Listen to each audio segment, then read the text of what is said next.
Bueno, mi gente, súper bienvenidos a este encuentro del día de hoy.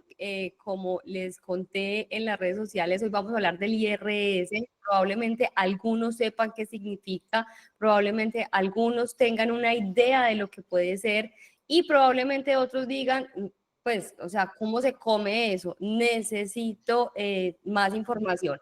Entonces, precisamente vamos a estar el día de hoy aquí respondiendo un poquito de qué es el IRS, para qué nos sirve, cómo hago para que no pague tanto, cuál es la mejor manera de declarar si, por ejemplo, venimos en familia, en pareja, si somos dos, entonces, y fundamental, Dani, yo creo que nos contesta bien cuáles son los errores más grandes que cometemos cuando hacemos el IRS.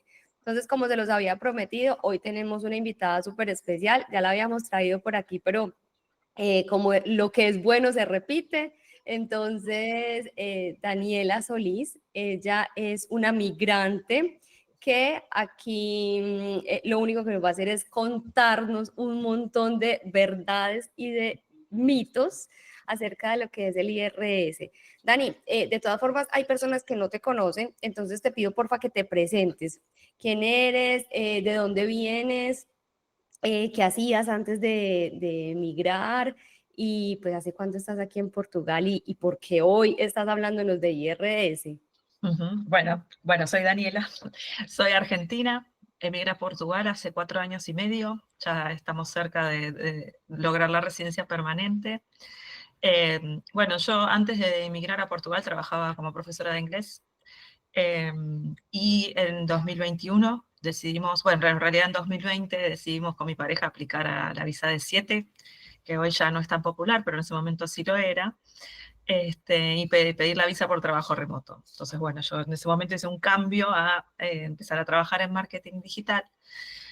Y bueno, en ese momento una de mis preocupaciones más grandes a la hora de emigrar era el tema de los impuestos, ¿no? Porque yo siempre fui independiente y me costaba mucho, la verdad, conseguir información. En español directamente no había nada. Encontrar información que sea relevante para nuestro caso, ¿no? Porque casi todo el material que encontraba yo en Internet era para gente de Estados Unidos. Y bueno, la situación de los impuestos para gente americana, digamos, es muy diferente a la de los demás. Entonces, bueno, a partir de ahí fue que empecé a preocuparme por los impuestos y a encontrarme cada vez más dificultades de encontrar a alguien que me ayude, a alguien que hable español, alguien que realmente sepa del tema, ¿no? De ser independiente, de exportar servicios y demás. Y bueno, así de a poco fui aprendiendo sola, porque la verdad es que hace Dani, y 5 años o sea, en que ese sigo buscando. momento encontraste como esa respuesta que buscabas, o sea, encontraste quién te ayudara a entender el tema de impuestos, o eso fue lo que te impulsó a aprender para poder, Sí, pues, tú misma, pues, mira, la verdad es que nunca lo encontré. salvavidas. Nunca lo encontré, todavía lo sigo buscando, especialmente alguien que hable español, ¿no? Una vez que yo aprendí mucho mejor portugués, empecé a contactarme con contadores y demás. De hecho, hay contadores que son formadores también y enseñan sobre impuestos, pero nunca encontré nadie como que me dé una solución integral, ¿no? Como que iba buscando un poquito por ahí, un poquito por allá y así, bueno, como que fui aprendiendo. Eh, Hasta que empecé a hacer yo misma mis impuestos y a partir de ahí muchos de mis amigos también me dijeron, ay, pero a mí me pasa lo mismo, podrías ayudarme a mí y bueno, como que eso fue creciendo hasta que bueno, ahora ya a partir de abril de este año empecé a hacer declaraciones de IRS yo a las personas que son trabajadoras dependientes e independientes en Portugal y a ayudarlos con sus impuestos. Así que por eso es que también siempre trato de compartir información, ¿no? Sobre los impuestos y el IRS, porque la verdad es que hay muy poco en español y hay mucha información desactualizada también. Eh, Dani, y otra cosa, por ejemplo, las personas tienen mucho miedo porque hay quienes les ayudan, pero cuando les ayudan, entonces, pues simplemente siguen como los pasos que hay en el portal de las finanzas Y a la final, pues no terminan teniendo en cuenta las situaciones que hay que tener en cuenta para el tema de los descuentos o para el tema de las devoluciones. Entonces, ¿eso marca la diferencia en el momento de las declaraciones o no? Bueno, una de las dificultades que yo tuve, y por eso es que también empecé a aprender para hacerlo yo mismo, fue que en su momento encontré muchas personas que hacían IRS, ¿no? Porque en Portugal no es necesario ser contador para poder hacer declaraciones de impuestos, salvo que tengas una empresa. ¿Sí? Si sos un trabajador independiente, puedes hacerlo vos mismo, puedes hacerlo tu amigo o un contador, quien sea. Pero bueno, el problema que yo me encontré fueron dos. El primero, que había gente que decía que era contadora y no lo era, lo cual no está bueno. Y por otro lado, había otras personas que sí hacían declaración de IRS, te decían que no eran contadores, pero no daban un acompañamiento. O sea, hacer el IRS en realidad es simplemente llenar una planilla, ¿no? En el portal de las finanzas. Pero todo el proceso que va atrás de llenar esa planilla es un proceso que lleva todo el año, ¿no? Porque, porque, por ejemplo, hablabas de deducciones. Nosotros sabemos que viviendo en Portugal tenemos el número de NIF, o de contribuyente, como le dicen ellos, y cada vez que compramos algo, siempre te preguntan, ¿no? ¿Querés dar tu número de contribuyente? Y bueno, yo al principio no entendía bien, porque cada vez que compraba algo me preguntaban eso. Y muchas veces decía que no, porque no me lo acordaba o no sabía los números en portugués. Y bueno, después con el tiempo me fui dando cuenta que era importante dar ese número, porque yo todo lo que gastaba después se acumulaba como un potencial descuento de mis impuestos. No, espérate, que es que aquí Sí. la gente tiene que entender esto porque a mí a veces me dice, ¿y para qué sirve el NIF? Y yo tengo que dar ese número, y entonces, ¿qué hago? Entonces, bueno, mi gente, los que ya viven en Portugal saben qué es el número de identificación fiscal, ¿cierto? Aquí hay personas que están en Portugal en este momento. Levánteme la manito. Bueno, no, todos están en Colombia, en otros países. Ah, no, Nicolás sí está en Portugal. Freddy está en Portugal. Ah, no, sí, tenemos personas en Portugal. Entonces, ya sabemos que el número de identificación fiscal es ese número con el que hacemos aportes al Estado y declaramos la renta. El IRS es básicamente eso, la declaración de renta, ¿cierto? Entonces, la pregunta, Dani, frente a lo que estabas diciendo, ¿hay que poner el NIF para todas las compras? Sí, no. Y yo vi un post en tu cuenta, para los que no sigan a Daniela, @Portugal Remoto, por favor, que decía, nadie entiende que entre más gasto, más me pueden devolver. ¿Cómo así? Entonces, articulanos todo esto, por fin. Bueno, Portugal en ese sentido siento que es un poco generoso, ¿no? Con el tema de los impuestos. Sí, los impuestos son altos, pero también te dan la posibilidad de descontar, ¿sí?, cierta cantidad de dinero en base a lo que uno gasta. Entonces, tenemos un montón de categorías dentro de lo que es el portal de las finanzas, como por ejemplo el alquiler, el transporte, la salud, la educación, etc. Lo que nosotros gastamos en cada categoría se puede descontar un porcentaje para no pagar impuestos sobre eso, porque se supone que el IRS es un impuesto sobre la ganancia, y si, bueno, si uno lo gastó, en realidad no es una ganancia como tal. Entonces, ¿cómo hacen ellos para saber que gastaste ese dinero con tu NIF? Porque se asocia ese número de contribuyente a la factura y después ese proceso es automático, ¿no? Se asocia todo eso en un sistema y listo. Entonces es mucho más sencillo que tener que estar guardando papeles y demás para poder después demostrarlo. Y cuanto uno más gasta, más puede descontar. Ahora, que me preguntaba si era necesario dar el NIF para compras. Sí y no. Sí, porque ante la duda siempre para mí es mejor darlo. También no cuesta nada, son unos segundos y ya queda esa factura asociada. Y después te digo que no, porque obviamente no todo lo que gastemos se va a poder deducir, ¿no? Tiene un tope, digamos. Por ejemplo, yo puedo gastar, pensemos en alquiler, que es algo que gastamos todos, ¿no? El tope de alquiler que te pueden deducir son 600 euros este año. O sea que si yo gasto 2.000 euros me van a deducir un pedacito. Si gasto 5.000, un pedacito. Pero llega un punto en el que por más que yo siga gastando, ya llegué al tope y ya no puedo deducir más. Ahora, no es tan fácil ni acordarse de cuánto uno gastó, ni saber, ¿no?, cuáles son esos topes, y estar haciendo siempre el cálculo de eso. Entonces, ante la duda, si no estás seguro de si ya llegaste, siempre es mejor dar el NIF y listo. A lo sumo tendrás más descuentos, perdón, más gastos que después no se pueden descontar, pero no importa porque están ahí. Así que eso, para responder esa pregunta, me parece que sí, que ante la duda, si te piden el contribuyente, es mejor darlo que no darlo. Entonces, ya sabemos que, pues, o los que no sepan, dentro del portal de las finanzas existen como unas casillitas, que esas son como las categorías en donde hay posibilidad de descuentos. Entonces está como las compras en los supermercados, si tenemos mascotas, entonces las compras que se hagan en las veterinarias y demás. En el tema de automóviles, si hay reparaciones, en tema educativo hay también una casilla, en el tema de alquiler, entonces bien importante, hay casillas. Entonces, ahí es como dar el NIF en las cosas grandes. O sea, si compramos un chicle, pues, hombre, no hay necesidad, ¿cierto? Exacto. Pero como en lo grande, bueno, y por ejemplo, si nos vamos de shopping, Lo ponemos mismo, sí, porque también sucede que ¿puedo compartir pantalla para que se Claro, vea? claro. Ok, A excelente, eso para que sea vinimos, ¿sí más, o qué, muchachos? sí, para que sea más visual lo que estoy diciendo. Dame un segundo, a ver Y cómo. si van teniendo preguntitas, me las van dejando ahí en el chat, porfa, para irlas respondiendo.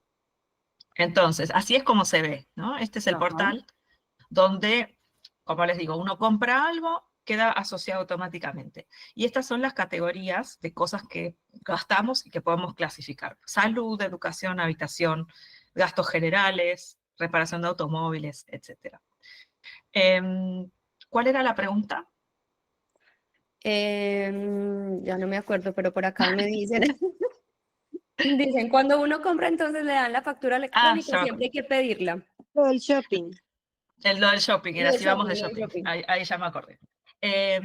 Primero respondo lo de la factura. No, la factura por lo general no es electrónica, siempre se entrega en papel. Pero hay algunos comercios que están... la factura, cuando vos das el NIF, siempre te van a dar la factura, sea electrónica o en papel. Hay algunos supermercados, por ejemplo, que ya entregan la factura en papel, pero te preguntan antes de hacerlo. Pero siempre que vos asocias tu NIF, te dan la factura, porque es la única forma de hacerlo, digamos. Y lo del shopping que me preguntabas, Paula. ¿Cómo hacemos nosotros o sea, en realidad no nosotros, sino cómo hace finanzas, ¿no?, para saber si lo que yo compré va en salud, en educación, en habitación? Por ejemplo, en los supermercados venden muchas cosas, ¿no? Hay muchos que venden medicamentos, que venden libros, que venden comida, digamos, en un concepto de restaurante o café. ¿Cómo hacen para saberlo? La forma en que esto funciona es según cómo se clasifican los negocios cuando abren. Si cuando uno abre un negocio, lo primero que te preguntan es qué actividad vas a realizar. Y esa actividad está asociada a un código que se llama CAE. Por ejemplo, que puede ser, bueno, vendo comida, vendo medicamentos, vendo libros, reparo automóviles, etc. Entonces, cuando uno compra algo en cierto lugar y le da su contribuyente, en esa factura va a estar los dos datos, ¿no? El contribuyente nuestro y el código CAE de ese establecimiento. Y en base a esa información es que después se pueden clasificar las facturas acá, ¿sí? Entonces, cuando gasto algo en reparación de automóviles, me aparece acá. Si compro algo en la farmacia, me aparece acá. Cuando uno va de shopping, justamente puede comprar muchos tipos de cosas. Entonces, es importante dar el contribuyente cada vez, porque cada cosa que compres por ahí va en distintas categorías y va sumando dinero en distintos lugares, lo cual es bueno para nosotros. Muy bien. Y entonces, en ese sentido, es que uno sí o sí necesita validar las facturas antes de hacer el IRS. Yo creo que la mayoría de los que están aquí no entiende o no sabe qué es el concepto de la validación de las facturas. Yo creo que es una cosa que es bien importante saber, Ujú, Porque pasa a veces que cuando uno está validando una factura, uno pone, no, es de la salud y resulta que ujú, te lo rechazan, entonces ujú, toca poner como, bueno, de otras actividades, porque uno no sabe bien cómo se constituyó esa empresa en el momento ujú. que, pues, que se constituyó. Claro. Entonces, ¿qué es el tema de la validación de las facturas? ¿Cuáles son las fechas más importantes? O sea, ¿qué hay que tener en cuenta ahí, Dani? Ujú. Bueno, a esto me refería con que em, nunca pude encontrar a alguien que me dé un acompañamiento durante el año tampoco. No me refiero a alguien que esté todos los meses diciéndote las cosas, sino que cuando, al momento de entregar el IRS, que te diga, bueno, mira, necesitas hacer esto, esto y esto. ¿Por qué te decía eso? Porque todo esto de las facturas, ¿no? De la validación, que ahora lo podemos ver en detalle, se hace antes de entregar el IRS, ¿sí? Nosotros tenemos todo el año, que acá en Portugal, por suerte, el año fiscal es el mismo que un año natural, ¿no? De enero a diciembre. En otros países no es así, pero acá sí. Entonces tenemos de enero a diciembre, todo lo que gastamos aparece acá en la e-factura. Pero tenemos hasta febrero del año siguiente, o sea, por ejemplo, ahora tendríamos hasta febrero de 2026 para entrar acá a la e-factura y hacer la validación. ¿Qué es esto que está acá? ¿Sí? Que está en amarillo, que me dice que tengo 41 facturas pendientes, o sea, yo compré 41 cosas, ¿sí? Y ahora le tengo que decir al portal qué es eso que yo compré. Si yo no hago eso, ese dinero se pierde para siempre, ¿sí? ¿Por qué? Porque por justamente esto que estábamos hablando antes. Hay lugares, ¿sí? Donde uno compra cosas que tienen muchos códigos. Entonces el portal no tiene forma de saber qué es lo que uno compró si no viene y se lo dice explícitamente, ¿sí?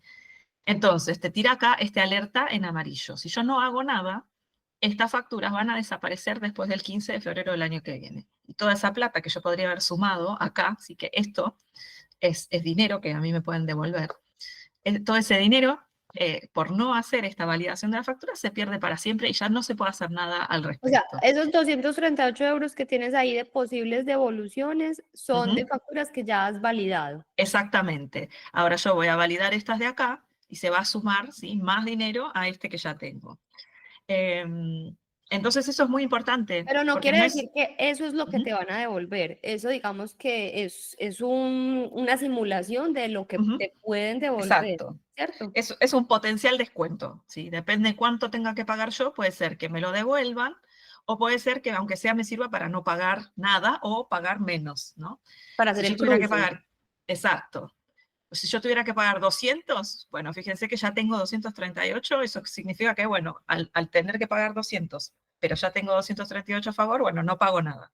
Si tuviera que pagar 500, bueno, tengo 238 de descuento, ¿sí? Es Sea, eso eso lo es que el significa. saldo que voy teniendo a favor a medida Ujú, que voy validando las facturas, ¿cierto? Y exactamente. entonces hay que tener, lo que decías es muy importante, es porque es como ese calendario fiscal que hay Ujú, y el acompañamiento es que alguien te diga, hey, pilas, ujú, hay que validar las facturas hasta tal fecha, hey, exacto. pilas, hay que declarar IVA hasta tal fecha, hey, Ujú, pilas, hay que hacer declaración de seguridad social si eres autónomo hasta tal fecha.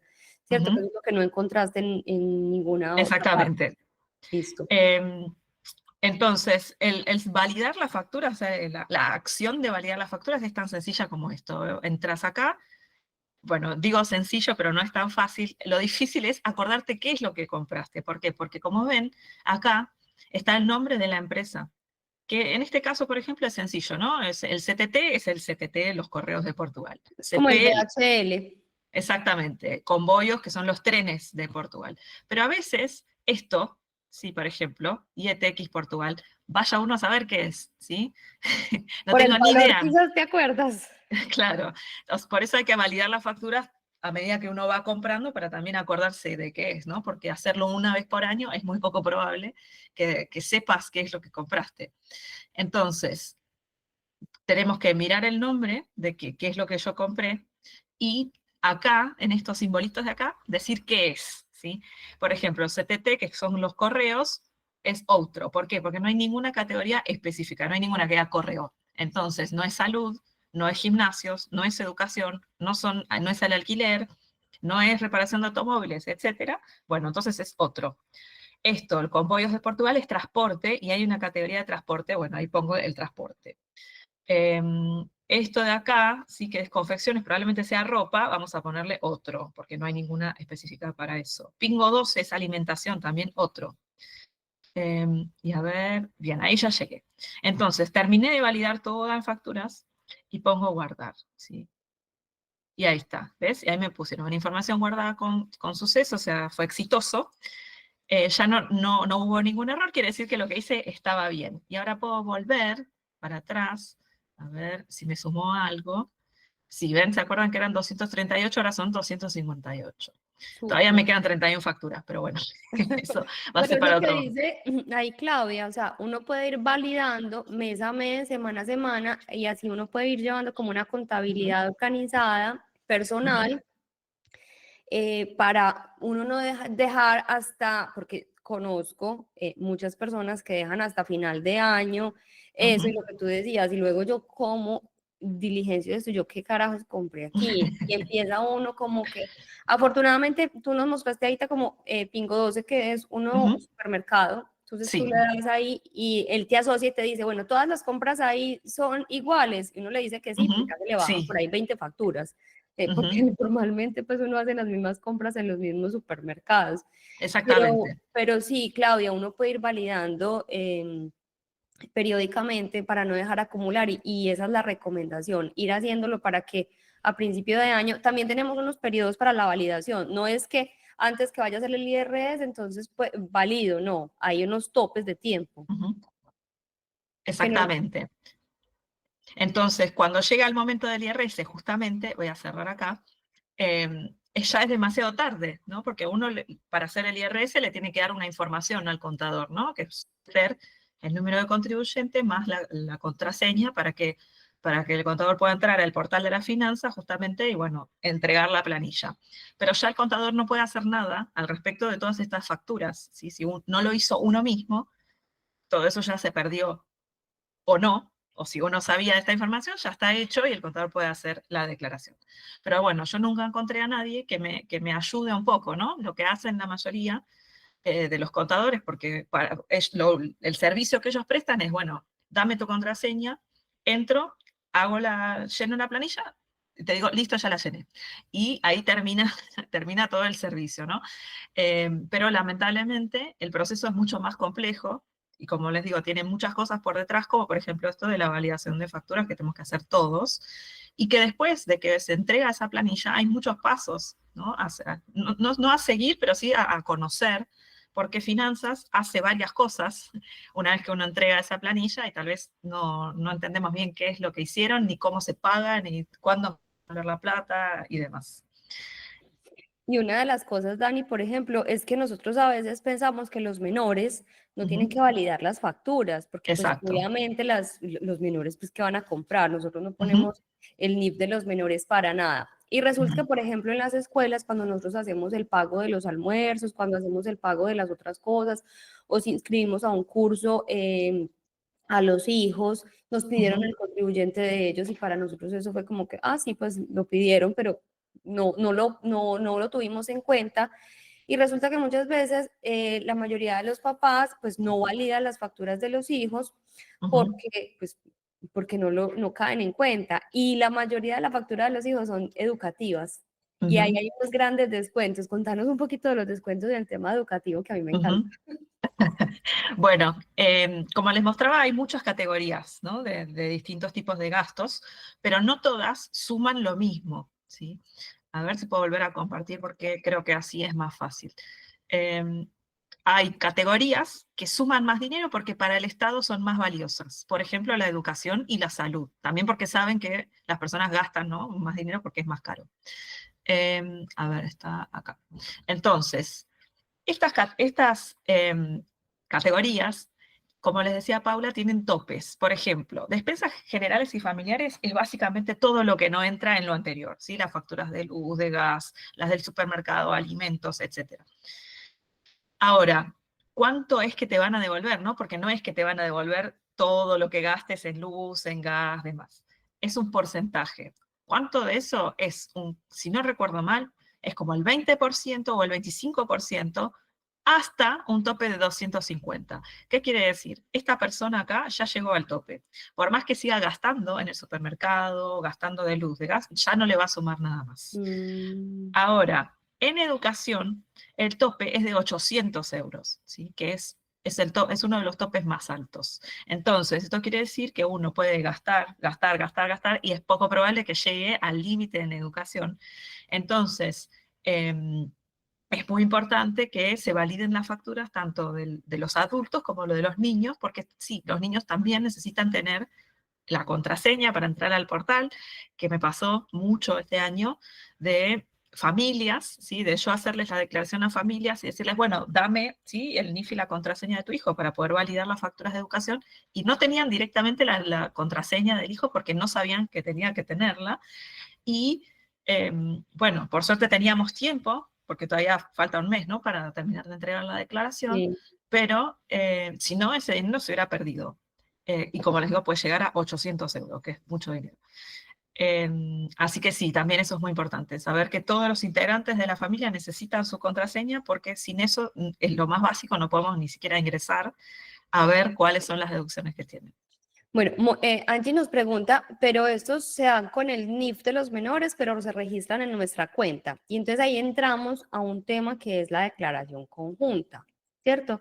Porque si bien nosotros, a ver, nosotros tenemos un calendario fiscal aquí en Portugal, entonces digamos que es como hasta febrero que nosotros tenemos que organizar el agregado familiar, como ajustarlo. ¿Por qué? Porque hay personas que fallecen, hay familias que se divorcian, entonces el agregado familiar es básicamente eso. Si vivimos todos juntos y seguimos pues como en la misma estructura que declaramos el año anterior, ¿cierto? Es decirle al Estado si seguimos o nos modificamos. Inclusive hay posibilidad de papás separados, divorciados, quién asume una cosa, quién asume otra. O sea, el sistema está para eso.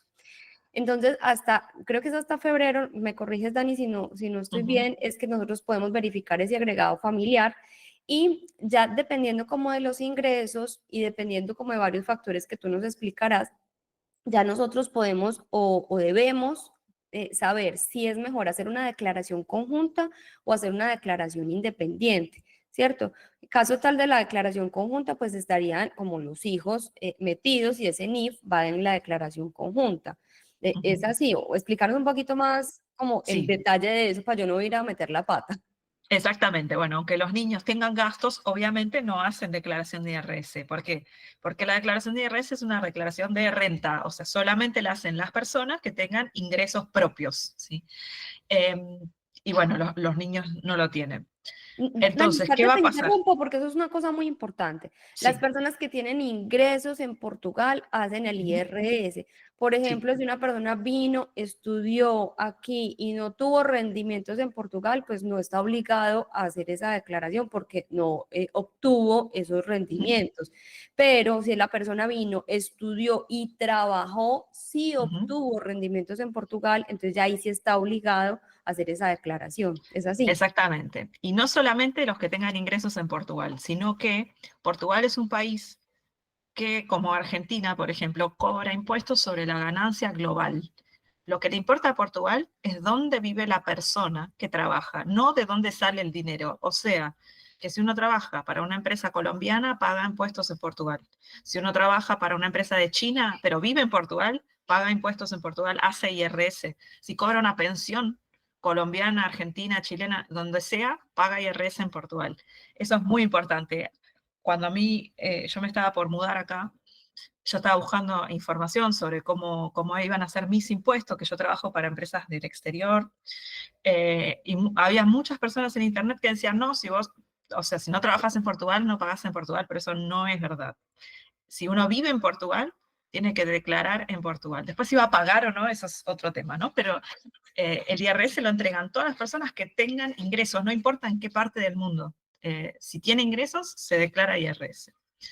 Em, Y hay una forma de cuando se hace la declaración de renta, son como ingresos que vienen del extranjero.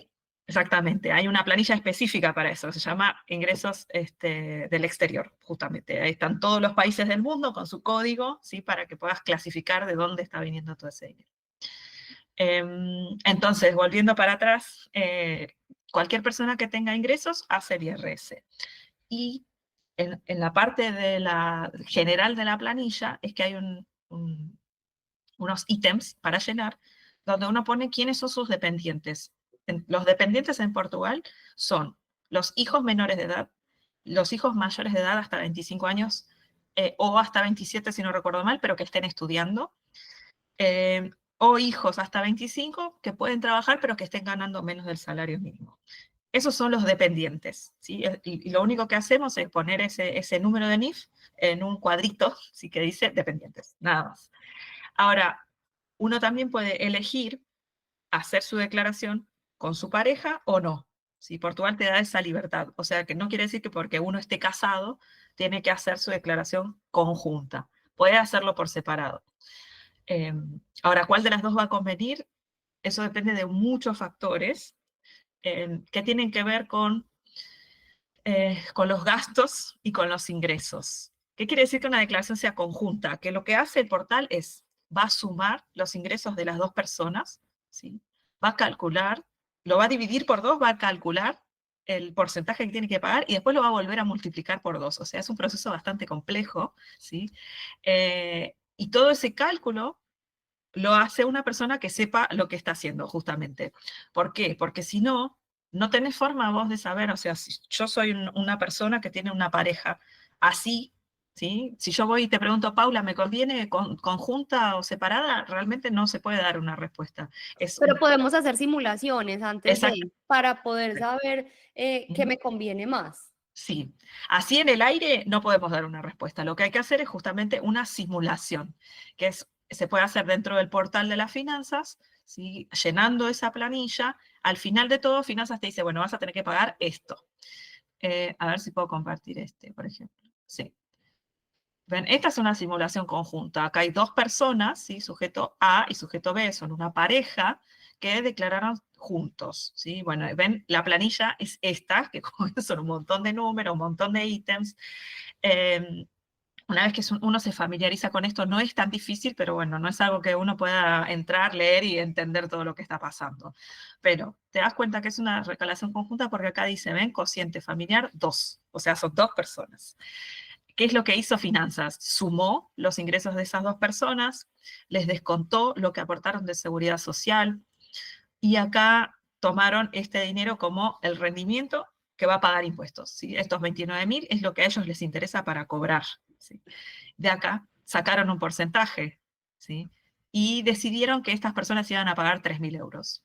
Después se les descontó, ¿sí? Dinero acá, si ven esto acá, deducciones a colecta, perdón, que esto, el ítem 19, esto es lo que nosotros veíamos hace un ratito en la e-factura, ¿sí? De todas esas facturas que ellos validaron, el alquiler que pagaron, etcétera, llegaron a juntar 1.487 euros, mucha plata. Entonces, en vez de pagar, ¿sí? 4.600, bueno, iban a pagar mucho menos. Y al final de todo este proceso, no tuvieron que pagar nada, el Estado les va a devolver 916 euros. Ay, esta me encanta, yo quería que fuera la mía. Y cuando yo les hice la simulación por separado, el resultado era otro, ¿sí? Por separado, a uno de ellos le devolvían 300 y al otro le devolvían como 30 euros, una cosa así. Pero al juntarlos, nos dio esto, 916, a reembolsar. ¿Por qué? Porque uno de ellos había ya adelantado mucho dinero, que está acá, pagamentos por conta, ¿sí? Esta persona, uno de los integrantes de esta pareja, ya había aportado 4.000 euros, ¿sí? Durante el año lo fue pagando como de apartecitas con su recibo de sueldo. Entonces, como él ya había aportado 4.000 y en realidad tenía que pagar 3.133, el Estado le debe, ¿sí? 916 euros. Ahora, si lo hacía por separado, no iba a ser tanto. ¿Por qué? Porque, como él les decía, las categorías de las cosas que vamos comprando y validando tienen topes. Entonces, por ejemplo, en educación decíamos que hay un tope de 400 euros por persona. ¿Sí? Pero si somos dos, ese tope llega a 800, entonces por eso es que se sumó más acá. Bueno, no es fácil hacer la simulación para una declaración conjunta, son muchos los elementos que hay que tener en cuenta, y bueno, Pero Yo es les voy a importante contar un hacerlo yo para... les voy a contar un chisme. A mí Dani me hizo la Ujú. declaración, fue conjunta y pues no tuve los 900 de devolución, pero una cifra así interesante. Em, Entonces me parece importante tanto contar con alguien o aprender uno mismo, ¿no? Contar con alguien que sepa hacer este tipo de simulaciones y que después también te pueda explicar esto, porque este documento es un documento que Finanzas envía por carta o también aparece en el portal de las finanzas. Y nadie te lo va a explicar, ¿sí? Finanzas solamente te va a mandar una carta con este papel. Y a veces ni siquiera eso, a veces vos tenés que encontrarlo adentro del portal. ujú. Eh, y Eh, no hay ningún tipo de interpretación, ¿no? No, es que, Eh, y yo creo que ni Ujú. aquí ni en ninguna parte del mundo, esos Sí. ítems, esos son los contadores lo que los entienden, Ujú, las personas que se dedican como a estudiar este tema. ujú. Claudia está levantando la mano hace rato, le damos la palabra. Sí, dale. Claudia, Hola, buenos días. Bueno, buenos hola. días para acá, en Colombia. Bueno, esa parte, pues me asalta la duda. Digamos, sería favorable, son dos preguntas realmente. ¿Sería favorable, por ejemplo, si uno va a necesitar un crédito como para sacar vivienda o algo así, sería favorable en conjunto, ¿verdad?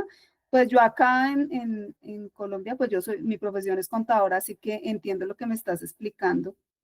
Y la otra parte que me asalta la duda es abajo esa parte que restaron, que es un valor grande, que tú decías que era como un valor que ya había ella.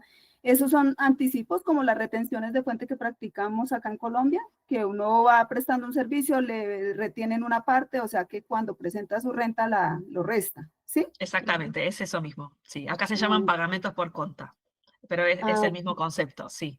Y para ah, lo del crédito, no necesariamente. Si yo tengo muchos amigos que han pedido créditos de habitación en pareja y presentaron la declaración por separado, eh, lo único que tuvieron que presentar es el papel, ¿no? Que demuestra que son una pareja y que no son dos amigos viviendo juntos, ah, pero no, a finanzas le da lo mismo si la declaración es conjunta o separada, ¿sí? Mientras lo que importa es que sea lo que sea más favorable para cada uno. En caso de que se haga un trámite o algo que sea uno de los dos que quiera hacerlo, entonces dividirán eso entre dos y ya. Sí, ¿Sí? exactamente. Más Ujú. como sencillo. Ok, gracias. De nada. A ti, Creo que hay una Claudia. pregunta. También hay, sí, Ujú, Saría ujú. está diciendo, si el país tiene convenio de no a la doble tributación, ¿pagaría solo en Chile impuestos, por ejemplo? No, no funciona así la doble tributación. Yo pensaba lo mismo. Estaba triste porque en Argentina no hay acuerdo de doble tributación con Portugal, pero la doble tributación no funciona así. No quiere decir que si uno paga en un país, no paga en el otro. No. Lo que quiere decir es lo siguiente. Uno es residente fiscal en un país, que por lo general es el país de su residencia primaria, ¿sí? O sea, es donde uno vive la mayor parte del año. Supongamos que es Portugal. Ahora, yo vivo en Portugal, pero trabajo para Chile. Y en Chile pago el equivalente al impuesto a la renta, no sé cuál es, pero supongo que algo se paga, ¿sí? En Argentina se llama impuesto a las ganancias, y supongamos que ese impuesto a las ganancias, el valor verdadero que pagas es el 10%, ¿sí? Ahora, cuando uno hace su declaración de IRS en Portugal, le correspondería pagar 30%, por ejemplo. ¿Por qué? Porque, bueno, el impuesto al IRS en Portugal suele ser mucho más alto en general que los de Latinoamérica.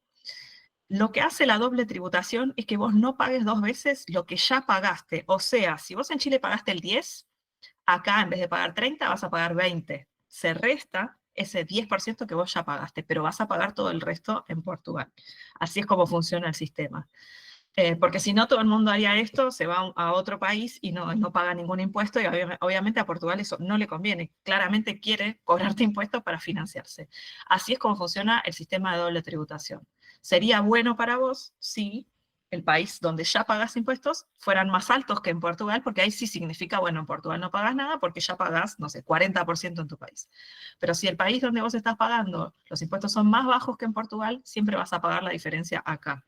No hay forma de escaparse de los impuestos portugueses, salvo que tengas un régimen que se llamaba residencia no habitual, que ya no existe más, que era justamente para evitar eso, ¿no? Que la persona que tiene ingresos del exterior pague en Portugal, pero eso desapareció porque justamente Portugal estaba perdiendo mucha plata porque no podía cobrarles a las personas que ya pagaban impuestos en otro país. Así que eso es muy importante, ténganlo en cuenta. También me ha tocado hacer IRS de personas que pensaban que no iban a pagar nada y después le vinieron miles de euros a pagar. Y bueno, fue una sorpresa bastante desagradable.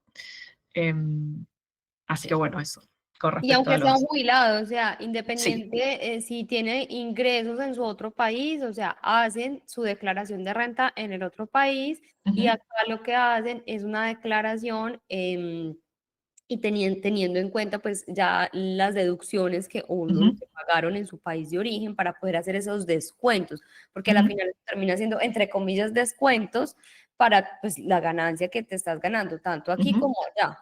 Exactamente, sí. Los Listo. pensionados acá pagan IRS como cualquier trabajador, lamentablemente. Bueno, esa es el tema de impuestos, hay que Ujú. no se les puede huir. Sí. Listo, Dani. Entonces, en ese sentido, ya vimos Ujú, qué conviene más, hacerla independiente o en conjunto. Ahí es lo mejor es hacer una simulación para ujú. poder verificar qué es lo que conviene más, ¿cierto? Si, por ejemplo, nosotros no sabemos, no nos acordamos, Dani, qué fue lo que compramos y a qué categoría le tendríamos que aplicar a X factura. Por ejemplo, ahorita os dijiste, ay, esto yo no sé qué es. Ujú. Entonces, ¿qué hace uno ahí? ¿Lo pone en otro o...? Probás. El portal de las finanzas, como les decía hoy, tiene ciertos límites. Si uno intenta, por ejemplo, ¿ves? Este es el continente, ¿sí? El continente es un supermercado, ¿sí? Ujú. Si yo intento ponerlo en, por ejemplo, reparación de vehículos automóviles, vamos con esta. Si yo intento ponerlo ahí, ahora me va a dar, a ver si puedo hacer esto, a ver si, me va a dar un error. Me va a decir que no hay forma, ¿sí? De que esa factura, pasa que tengo muchas, entonces no me dejo, pero sale un error, esto en vez de en verde, sale en rojo, ¿sí? Te dice que no se pudo clasificar en ese ítem porque ese negocio no ofrece ese servicio. Si yo lo pongo en actividades veterinarias, esto creo que es Burger King, Portugal. A ver si la pongo en Y educación. tú las tienes muy identificadas. ¿Ven? Acá está. No fue posible guardar la información. Por favor, verifique los errores, ¿sí? Entonces, si realmente no tenés ni idea qué es, acá está, ¿ven? El error. El remitente no tiene la actividad registrada que pertenece a ese sector, o sea, no puedo poner Burger King como educación porque no vende libros. Entonces, si no sé qué es, realmente no sé, a ver si encuentro alguno que no sepa qué es. Bueno, justo este artículo es de deportes, pero bueno, supongamos que hay uno que no recuerdo. Yo lo que hago es ir probando. Me fijo, ¿será salud? Bueno, pongo apenas esta. Y trato de validar. Hasta que ya no me dé el error. Alguna de todas estas va a ser. O sea que no conviene Por, poner otro. hasta que otro es como el por defecto. ¿Sí? Si vos no sabes qué es, puedes ponerlo en otro. Pero tal vez era de salud y te perdés el dinero que podría haber ido a salud. Entonces yo primero pruebo todas las otras categorías y si no era ninguna, bueno, si era otro. Listo. Por ejemplo, Dani, a veces a nosotros cuando hacemos la validación de las facturas, cuando somos independientes, y esto es porque aquí hay muchas personas que quieren venir a ser independientes o que ya son independientes aquí en Portugal, entonces nosotros nos dicen, esta factura tiene que ver con tu actividad actual, con la actividad que desempeñas, si no, o Ujú. 50-50. En ese caso, nosotros, ¿qué es lo recomendable? Se puede, por ejemplo, siendo independiente, digamos que poner un porcentaje para si es mi actividad, no es mi actividad, o solamente cuando tengamos empresa o facturemos IVA. Contanos un poquito. Ujú. Bueno, esa es una distinción entre la actividad profesional y la actividad personal, ¿no? Todo lo que vimos hasta ahora fueron despensas personales, lo que uno gasta como una persona justamente porque va a comer, alquila, gasta en salud, etc. Ahora, dentro de nuestra actividad puede ser que haya gastos también. Por ejemplo, en mi caso que trabajo online, tengo gastos de internet, gastos de electricidad, tal vez me compré una computadora, ¿sí? Para mi negocio y no para el ocio, digamos. Entonces, todas esas facturas se tienen que clasificar como actividad profesional. Ahora, ¿a quién beneficia eso? como bien decías, a las personas que tienen abierta empresa. Las empresas pueden descontar todo eso, todo, cada centavo que gastaron en su actividad. Si sos independiente, no es tan así. Y eso tiene ventajas y desventajas. En Portugal, el IRS de un independiente no se cobra sobre el 100% de lo que facturó. Supongamos que facturé 20.000 euros el año pasado como independiente, ¿sí? Finanzas no va a venir a cobrarme el IRS sobre esos 20.000. ¿Por qué? Porque obviamente dentro de eso hubo gastos profesionales. ¿Cuánto gasté yo? Bueno, Finanzas no lo sabe. Entonces, para ahorrarse trabajo, porque si no tendría que ir uno por uno de nosotros, ¿sí? Viendo a ver cuánto gastó Paula, cuánto gasté yo, cuánto le voy a deducir, para ahorrarse trabajo, bueno, voy a considerar que el 25% fue gasto profesional, sea o no sea así. Entonces, en vez de 20.000, sí me va a cobrar impuestos sobre 16.000, o un poquito menos, 15.000. ¿Por qué? Porque esos 5.000 euros Finanzas considera que lo gastaste en tu actividad profesional, sea así o no. En mi caso, por ejemplo, a mí me beneficia. ¿Por qué? Porque yo tengo pocos gastos de actividad, esa es la verdad. Al trabajar online, la verdad es que yo gasto en un poco electricidad, en internet. Una vez cada varios años me compro una computadora, pero no tengo gastos del día a día que yo pueda descontar de mi actividad. Entonces, a mí me beneficia que Finanzas me regale ese 25% bueno, de gastos de actividad. Que a la final no es regalo, porque es que nosotros gastamos, Es verdad, es estos verdad. equipitos, o sea, todo cuesta. Entonces, ¿a quién ya no, ¿sí? ¿A quién ya no beneficia con ese 25%? A quien Finanzas considera que gana mucho dinero, ¿sí? Entonces, como ganas mucho dinero, le pide que justifique con facturas. ¿Cuánto es ese mucho? 27.000 euros por año. Si uno factura más de 27, ya Finanzas ya no considera más lo del 25%, ¿sí? Realmente te va a descontar lo que hayas gastado. Y ahí hay que justificarlo con las facturas acá en la infactura. De hecho, hay una parte acá, ven, que se llama despensas de actividades. Entonces, si uno va ahí, acá esta persona no tiene nada, pero están, como ven, separadas de lo que es la actividad personal versus la actividad profesional. Entonces, es importante saber eso. Si uno factura más de 27.000 como independiente, tiene que justificar todos sus gastos acá. Si factura menos, no es necesario porque Finanzas ya asume un 25% por defecto, digamos. Perfecto. Dani, hablemos del alquiler. Yo les hago muchísimo hincapié en que tienen que registrar el alquiler en las finanzas, porque primero, sí o sí, es necesario para el tema de la legalización ante el AIMA, y segundo, sí o sí, es necesario pues para que haya un tema en el IRS para que les devuelvan. Entonces, háblanos un poquito sobre la importancia de registrar los alquileres pues ante el portal. Bien, bueno, cuando uno alquila en Portugal, se genera una obligación, ¿sí?, de pagar impuestos para quien te está alquilando, ¿sí? La persona dueña de ese departamento que está alquilando para habitación paga un 28% de impuestos sobre el alquiler, que es bastante alto. Ahora, ¿cómo hace Finanzas para cobrar ese dinero? O sea, para saber, ¿no?, que tiene que cobrar esa plata. Bueno, lo sabe a través de el registro del contrato de alquiler. Uno, cuando hace un contrato de alquiler, es un acuerdo entre privados, ¿no? Uno firma un contrato, el dueño lo firma y listo. ¿Sí? Es una copia que se queda cada uno y ya está. Ahora, para que ese contrato esté realmente legal a los ojos de Finanzas, el dueño del inmueble tiene que ir o hacerlo online a Finanzas y hacer lo que se llama registro del contrato. ¿Qué es? Es pagarle a Finanzas un dinero y llenar una planilla donde ellos informan, bueno, tengo este inmueble alquilado a esta persona por X cantidad de dinero. Y al hacer eso, ese inmueble aparece en el portal de las finanzas de los dos, tanto del dueño como el nuestro, ¿sí? Y aparece en la parte de contratos. Si ven acá, en contratos, vamos a consultar contratos, ven acá aparece, ¿sí?, como locatario, el contrato. No voy a hacer clic acá en ver contrato porque ahí se ve toda la información, ¿no? La dirección, cuánto se paga, toda esa información está acá.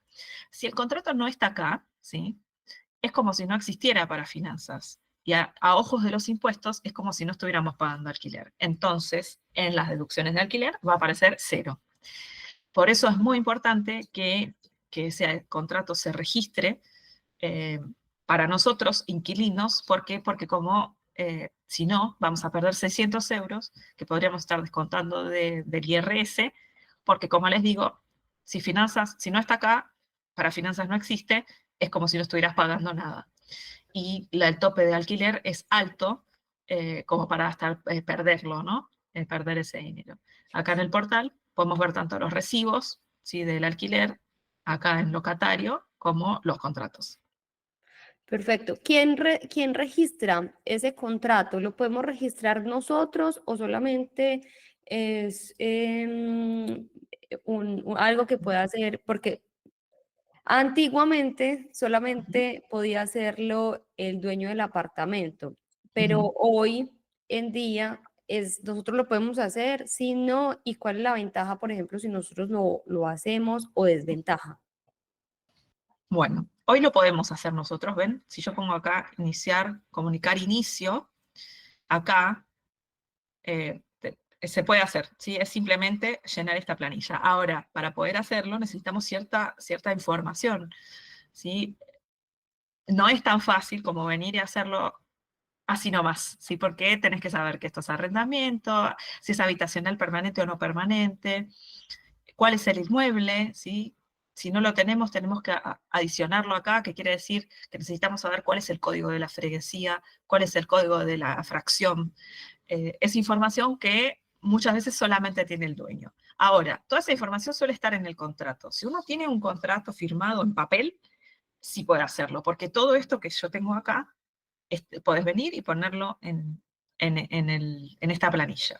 No, y digamos, Dani, que me Ujú. levanté toda esa información y Ujú. voy a registrar el contrato. Sí, Pero entonces yo voy a registrar el contrato a nombre de una persona y esa persona le van a cobrar impuestos. Entonces ahí es exactamente. donde como que no está bien hacer eso sin consentimiento del dueño. Exacto. O sea, uno puede hacerlo, porque, como les digo, es tan sencillo como llenar esta planilla. Ahora, no es muy amigable hacerlo sin hablarlo primero con el dueño, ¿no? Porque esa persona va a empezar a pagar, ¿no? Un 28% sobre el valor del alquiler. Si bien es lo correcto, porque lamentablemente es lo que dice la ley, siempre lo mejor sería hablarlo con el dueño a ver si se puede llegar a algún acuerdo antes de registrar el contrato sin avisarle nada. También tengan en cuenta que si uno registra el contrato se tiene que pagar el impuesto al sello, que es el 10% del valor del alquiler. O sea que si se pagan 1.000 euros de alquiler, bueno, vas a pagar 100 por registrar el contrato, que también es una de las razones por las que muchos se niegan a hacerlo, porque no es nada barato, ¿no? Ni registrar el contrato ni los impuestos que se pagan sobre el arrendamiento. Muy bien, muy bien. Dani, ¿tenés algún otro ejemplo, alguna cosa que nos quieras contar? Sí, que muchas veces, ya que estamos hablando del alquiler, y este era mi último error más común a la hora de hacer IRS para contarles, es que muchas veces uno tiene el contrato registrado en finanzas, pero después los dueños o se olvidan de hacer el recibo o son mayores de 65 años y entonces no están obligados a hacer recibos electrónicos y pueden hacerlos en papel y después llevarlos a finanzas. Y se supone que finanzas los sube manualmente, lo cual nunca sucede. Entonces, al no estar obligados, en el portal no aparece nada. Es como si uno tuviera el contrato, pero no estuviera pagando el alquiler, ¿sí? Entonces, después uno va a las deducciones cuando llega el momento y aparece en 0. Ahora, mucha gente no sabe que puede, de todas maneras, reclamar ese dinero que uno pagó de alquiler, siempre y cuando uno tenga el contrato registrado y obviamente haya pagado, ¿no? El alquiler. Se puede reclamar por más que no aparezca en el portal. Hay una parte en la planilla del IRS en el que eh, hay un ítem que se llama despensas de salud, de educación y de habitación, y es simplemente a mano poner toda la información, ¿no? Por ejemplo, pagué 5.000 euros de alquiler el año pasado, en esta decía esta fracción, etc. Entonces, si uno tiene el contrato, pero no tiene los recibos, que creo que es la situación más común, no hay que desesperar porque se pueden reclamar, ¿sí?, estas deducciones, por más que en el portal aparezca cero, siempre y cuando el contrato esté registrado. Pero bueno, no es algo que esté explicado en ningún lado, ni es tan claro cuando uno llena su planilla de IRS. Así que sí, como Paula decía, lo más importante es que el contrato esté registrado, y para poder después reclamarlo a mano. Y no se pueden hacer. Los recibos solamente los puede hacer el dueño y a través del portal. Ok. Dani, después de sometida o después de presentada la declaración, ¿se pueden hacer ajustes o ya no es posible? Se pueden. El plazo legal para hacer el IRS es entre abril y junio de todos los años. Entre el primero y el último día de abril y de junio. Ahora, eso no quiere decir que durante el resto del año no se pueda entregar IRS. ¿Sí? Hay personas que se olvidaron y la entregan fuera de plazo. Personas que, y esto pasa mucho con la gente de Colombia, que tiene renta de Colombia y necesita primero hacer esa declaración para después poder hacer la de Portugal. Entonces necesita entregar fuera de plazo. Bueno, hay muchas situaciones de ese estilo. Entonces se entrega, ¿sí? Por ejemplo, es mucho mejor, no sé, llegó agosto, me di cuenta que nunca hice la declaración de IRS, o peor, que también me ha pasado, gente que me ha venido a decir que le pagó a alguien y esa persona nunca hizo la declaración, pero le cobró, y cuando después le llegó una carta de finanzas con la Ouch. multa, se puede hacer. Se puede hacer en cualquier momento. Siempre es mejor hacerla que, por más que sea tarde, ¿no?, que no hacer nada. Se paga una multa por hacerla fuera de plazo, pero se puede. Pero la multa fuera de plazo es más barata que la multa por no haberla hecho. Sí, sí. Las multas fuera de plazo creo que son 20 o 30 euros. No es tanto dinero. Y esto también quiere decir que si uno se equivocó en su declaración, también puede entregar una declaración de sustitución. Y eso también se puede hacer en cualquier momento del año. Por ejemplo, tal vez cuando te llegó la nota de liquidación no entendías bien qué era y después te informás mejor y ves que, no sé, en las deducciones te parece que falta el alquiler. O lo sabes, ¿no? Ahora te das cuenta, bueno, yo no incluí el alquiler en mi declaración. Se puede hacer, sí, se puede volver a entregar la declaración, una declaración de sustitución, y si es a favor tuyo, Finanzas simplemente va a devolverte más dinero, o si ya te cobró, te va a hacer el reembolso. Ahora, si era a favor de finanzas, ¿sí? Por ejemplo, no sé, soy independiente, declaré que gané 20.000 y después me di cuenta que en realidad había ganado 22.000. Bueno, también se tiene que hacer porque finanzas en algún momento se va a dar cuenta y te va a cobrar, si no. Se hace una declaración de sustitución y como el valor era a favor de ellos y no tuyo, ahí te va a cobrar una multa por entregar fuera de plazo. Pero bueno, esas sustituciones se pueden hacer en cualquier momento, incluso hasta 5 años después. O sea que 5 años después estamos en el ojo de las finanzas. O sea, ellos pueden Exactamente. revisar aleatoriamente Sí. cualquier declaración y decir, bueno, esta persona la voy a revisar porque sí y a ver si Ujú, está. Y ujú. normalmente lo hacen. Sí, he tenido casos de personas que incluso dentro del mismo mes, Finanzas les dice que la declaración está certa, o sea, que está bien, ¿sí? Que ese es el paso. El siguiente paso uno entrega y ahí Finanzas dice está certa, y a las 2 semanas le llega que al final no, que al final tenía errores de validación. Entonces eso quiere decir que 2 personas distintas la miraron y a uno le parece que estaba bien y al otro que no. Y sí, eso puede pasar en cualquier momento. En cualquier momento puede Finanzas auditar las declaraciones y fijarse si están bien o no están bien. Perfecto. Terminemos con esta pregunta de Carolina que dice, una pregunta. Yo estoy pagando alquiler desde noviembre de 2024, el contrato fue registrado en finanzas, pero llegué en abril del 2025 porque así lo exigía el tipo de visado, el INA de 7. ¿Debo presentar IRS? ¿Cuándo? Y si se han realizado los pagos de alquiler, pero no me han dado los recibos, sé que el señor está en obligación de dármelos, pero esto se realizó por la inmobiliaria. ¿Quién debe darme los recibos de pago y registrarlos? Ujú. Los recibos siempre los hace el dueño del inmueble. La inmobiliaria no. La inmobiliaria, de hecho, no tiene casi ningún papel en Portugal, ¿no? Más que a veces ayudarte con alguna cosa, pero es el dueño el que tiene que hacer los recibos y registrarlos. Ahora, lo del IRS. El IRS lo hace cualquier residente fiscal, ¿sí? Que no es lo mismo que un residente legal. O sea, uno puede, por ejemplo, haber llegado en abril, pero todavía no ser residente fiscal. Esto es muy importante, si tenés dudas, que lo hables con una persona que entienda bien tu situación, pero básicamente el criterio para ser residente fiscal es haber vivido por lo menos 6 meses en Portugal, ya sos automáticamente residente fiscal. Haber cambiado tu domicilio fiscal, ¿sí?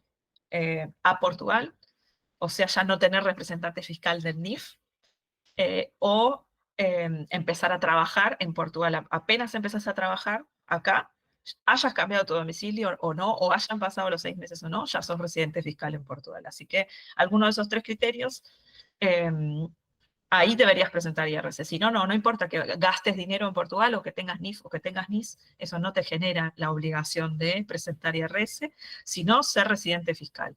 Si llegaste en abril, probablemente todavía no lo seas.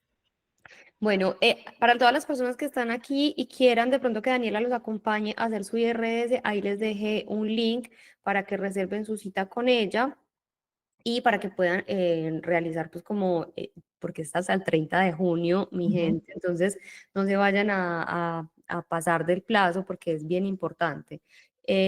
Dani, por eso es tan importante también de retirar el representante fiscal en el NIF, porque si no, también en el IRS vas a llevar unas tasas, pues te van a cobrar sobre unas tasas muy altas y ahí es donde la gente dice, uy, estoy perdiendo plata por no haber retirado el representante fiscal, ¿cierto?